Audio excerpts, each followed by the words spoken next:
जय मसीह प्रिय मित्रहरू, फेरि तपाईँको माझमा परमेश्वरको वचनबाट छोटो सन्देश लिएर आएको छु। उहाँको वचन यूहन्ना 3:16ले के भन्छ भने, परमेश्वरले हामीलाई यति धेरै प्रेम गर्नुभयो त कि उहाँले एकलौटे पुत्र दिनुभयो। हालेलुया।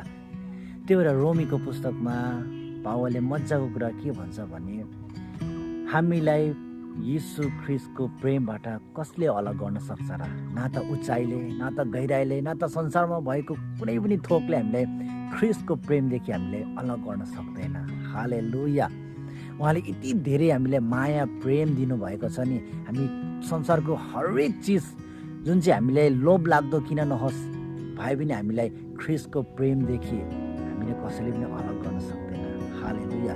त्यो प्रेम, अनमोल प्रेम तपाईँ र मैले ख्रिस्टको प्रेम चाहिँ हामीले पाएका छौँ। हालेलुया। हुन्छ, वचन र सन्देशबाट तपाईँ आशिषित हुनुहोस्।